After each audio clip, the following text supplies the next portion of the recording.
cry when I get a microphone. But my very dear friend, who's taught me many things, always says to squeeze your butt cheeks. So I think that counts as a workout, right? Before I go any further, I need to say thank you. Thank you for being here tonight. As an organizer of an event like this, it's not lost on me that you literally could be anywhere else. Life pulls us in so many directions, but you chose to be here. So thank you. Now, it is such an honor and a true joy to introduce tonight's keynote speaker, someone whose heart, story, and mission aligns so deeply with the purpose of this evening. Alexa Conlon is a wife, a mom, a lost mom, and a fierce advocate for grieving families. She's also the CEO of Beyond the Birth Story podcast, and you all really need to check it out. She's traveled all the way from Alberta to be here with us, so this basically makes her a really big deal. Like, she's practically international. From the first moment I connected with Alexa, and I need to share that she reached out to Empty Arms and asked if we wanted to be on our podcast. And Amy, of course, called me at probably a really late hour, maybe while waxing her legs, we're not sure. And she said, "Do you want to do this with me?" And I'm like, the yes girl, I'll do just about anything. And so within those first few minutes of connecting with Alexa on this podcast, I knew we'd be great friends. We bonded immediately over our love of all things pink, our passion for supporting the lost community, and most of all, our shared desire to honor our angel babies through meaningful work. Oh, honestly, it really took me about 5 minutes, and I was like, yep, she's my people. I called Amy and I was like, I just want to be her friend. I did, I really did. And I think when I did text Alexa, I was like, I just want to be her friend. Did we just become friends? Did we She just was like, become yep. best friends? Yeah. So with deep respect, a full heart, and just a little bit of pink glitter in my soul, please help me welcome to the stage our Empty Arms keynote speaker, Alexa Conlon.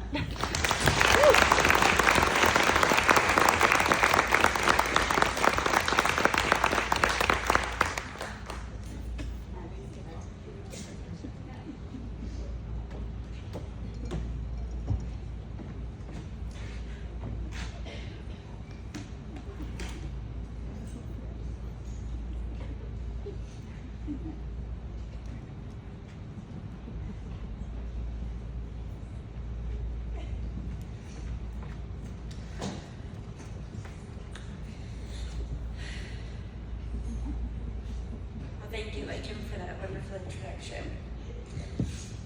Thank you for this complete honor to stand on the stage. First, I was Kate's mom.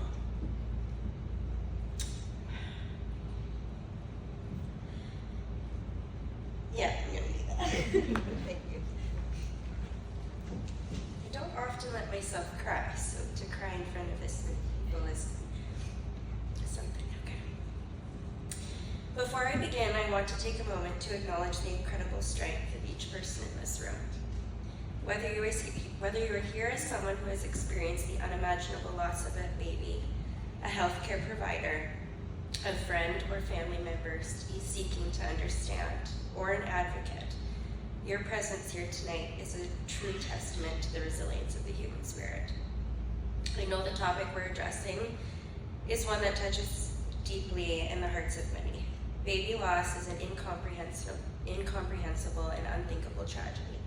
The impact extends far beyond the loss of a child. It extends into the postpartum experience, an experience that should be about joy and hope, but for too many is clouded by grief and isolation. It intertwines itself into every aspect of your future. My name is Alexa Conlon, and I am here tonight as I had the absolute honor of being asked by Empty Arms to share a very large part of my heart with you. There are moments in life that shift the ground beneath us. moments that divide time into a before and an after. Stillbirth, pregnancy, infant and child loss are all one of those moments. And on September 21st, 2022, at 9:11 p.m. in Wainwright, Alberta, it became our harsh reality. This is a grief unlike any other, where love and loss collide in a single breath. And for those of you who must walk this path, one truth remains: no one should have to walk it alone. I stand before you today as a mother who has endured hyperemesis gravidarum, which for those of you who do not know what that is, it's an extreme version of all-day sickness that has the ability to accompany pregnancy and take the lives of moms and their babies. I am a former NICU mom of a 28-week baby boy I delivered after experiencing preterm premature rupture of membranes during my pregnancy after loss. I carry an incredible amount of birth trauma with me that I experienced within the walls of the birthing room. I am a uterine rupture survivor and a mom who has known the path of knows the pain of having to say goodbye to my baby before I ever got the chance to say hello. Most importantly, I am here tonight as that little boy's mom. And I don't say most importantly in the sense that none of the other parts of me or my experiences are not important. However, this one has had the most profound effect on my life. Like some of you here, I've walked the darkness of stillbirth, a journey I never thought I would have to take. As I look around the room tonight and see all of these gold balloons, I know many of you also know this journey of survival, of finding light in some of the darkest places, and of discovering a strength we never knew we had. My husband showed me incredible strength when he wrote the letter to Kate, when he read the letter to Kate that we wrote to him in a celebration of life. For days after, I told him what an incredible thing it was that he did, and every time he replied, well, he deserves it. Tonight, it's my turn to do the same. Because no matter how many days go by, Kate and all of these other babies still deserve to be remembered. I still remember the moment my entire world changed. My son was born into this world sleeping at 37 weeks and 5 days gestation, weighing a perfect 6 pounds, 9 ounces after a uterine rupture during a trial of labor after cesarean section. Once he was delivered 4 hours and 11 minutes post-rupture, our medical team provided life-saving measures for 31 minutes before deafening silence took over the operating room. Nothing but cries filled those 4 walls, and the unthinkable words were spoken. I'm sorry, there's nothing more that we can do. He's gone. In that instant, time stood still. My brain could not comprehend. There was absolutely no possible way he was gone.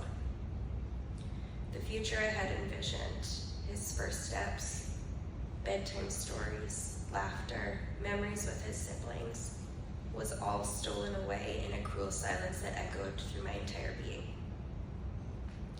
I wasn't prepared for what came next, the moments after the news, the hours in the hospital that followed, something no one prepared me for, or could have prepared me for, was how much I would need someone to walk through my postpartum door who had been through it.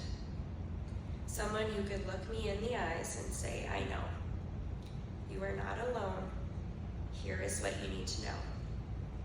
Here is how you can survive this moment, this hour, this day. I didn't know how to begin saying goodbye when I had only just met my baby. I was in shock, overwhelmed with grief, and yet I was expected to make impossible decisions. Decisions no parent should ever have to make. What made this unbearable grief even harder was the isolation. I had never been through anything like this before. I didn't know what to ask for, what choices I had, or what I would need in the days and weeks to come.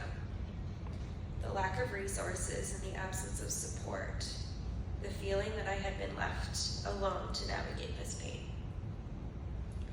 In those first weeks, I searched for help, for guidance, for someone who understood.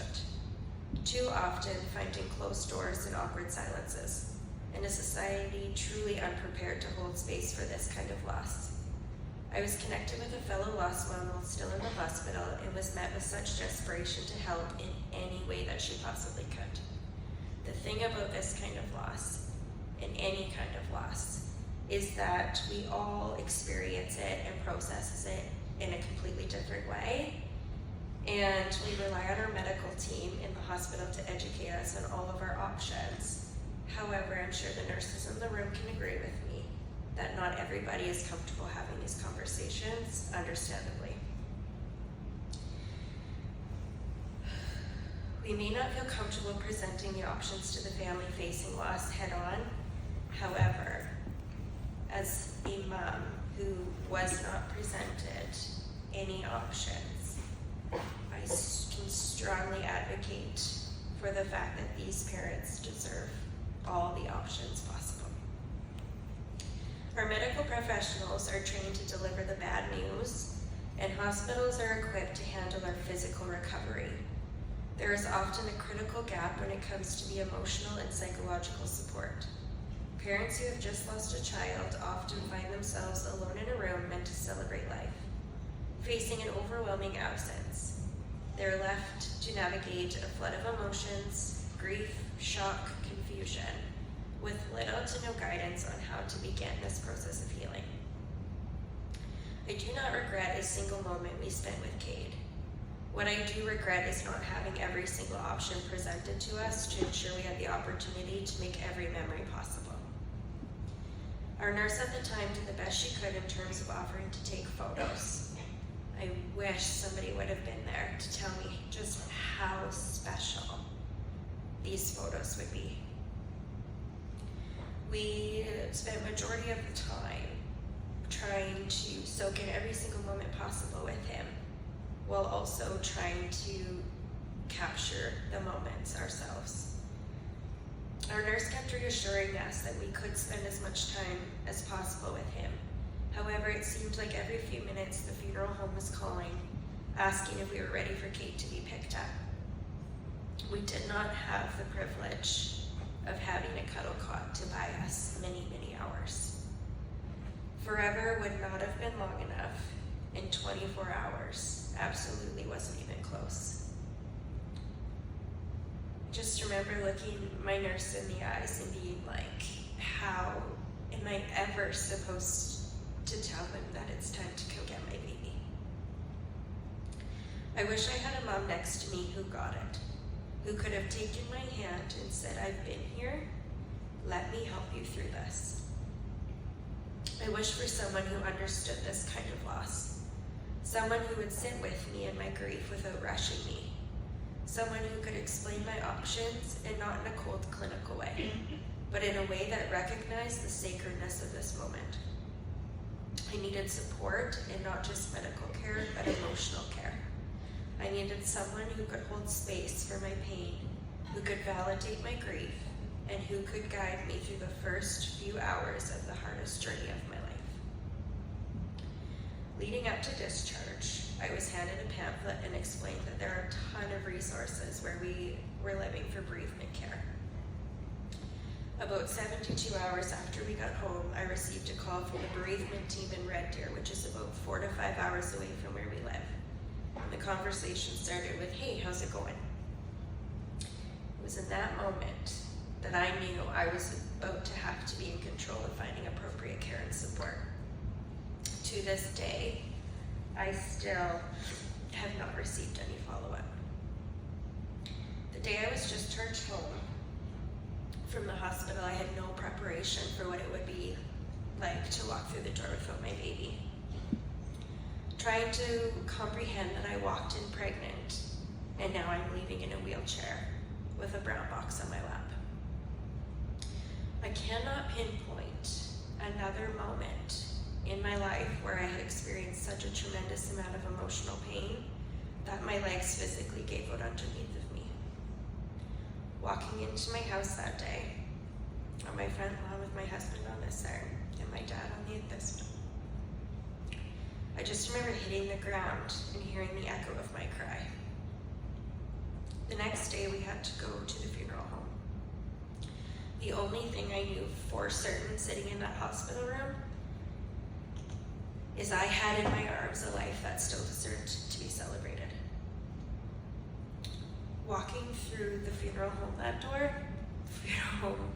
door that day was incredibly hard.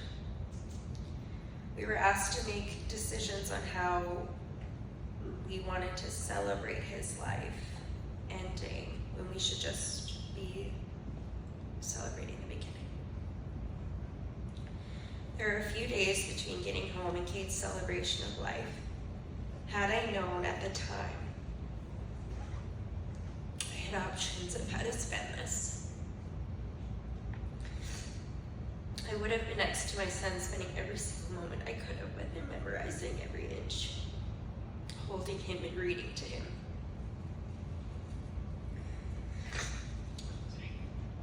It wasn't until I had Blake and Amy on the podcast, and they were saying how they provide families with a book the night they were born. And it was in that moment I realized what a privilege it is to read your children a book. Why didn't I think to do that?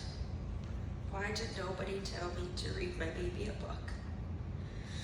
The what ifs, the should haves. It just really shows how concrete this kind of loss is. Saying my final goodbye at his celebration of life, kissing him one final time and apologizing again for not being able to save him. The most painful nod I will ever make was the one giving permission to close his casket. Watching my husband put his casket in the back of the hearse and watching them secure the most tiny box I've ever seen. The final door close and watching them drive away while my 3-year-old daughter screamed to bring my baby back. What did I do to deserve my son having a ride in that white car? This is when reality really kicked in.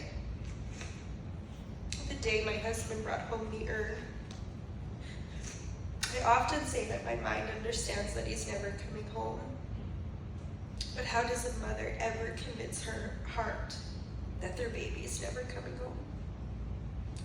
I spoke with a psychologist not too long ago on my podcast, and she explained that grief really starts when you accept that there has been such a significant loss. To me, acceptance means that I agree with the outcome. A good friend told me in the very beginning weeks of my grief that in a session with her therapist discussing an unrelated situation, her therapist told her just because you accept something doesn't mean that you agree with it. It was extremely important for me to hear in that moment. However, almost 3 years later, I'm still working on it. I had to search for my own therapists, which as much as I wanted to tell my story over and over again to anyone who would listen, it was frustrating not gaining any guidance until over a year when I finally found the one. I searched high and low for support groups while trying to determine a boundary of too much or too little exposure. I had to navigate my friendships and learn a new version of myself in very unfamiliar circumstances. I know what it's like to feel invisible, to have your loss minimized because the world expects you to move on. I know what it's like to need help and not know where to turn. And I know the devastating impact this has, not just on the grieving parents, but on their families, communities, and future pregnancies. I have such a strong community surrounding me, trying to be there in any possible way they can. However, if you have not experienced this, it is almost an impossible task for others to understand or offer appropriate support, especially when you don't even know what it is you need. This isn't just a hospital issue. This is a societal issue. Baby loss is one of the most isolating experiences a person can endure, and yet it is often invisible. There's a stigma surrounding grief that says it's something to get over or move past. But grief is not linear, and it doesn't happen in silence. Hence me standing up here tonight in front of all of you.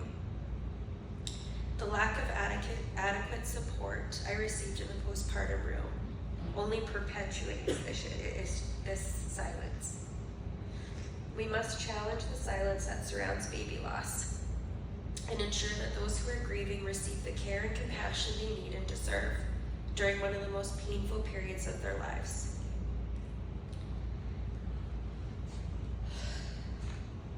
Hospitals focus on the medical side of things, but grief is not a medical condition. It's a life-altering experience that requires compassion, understanding, and guidance.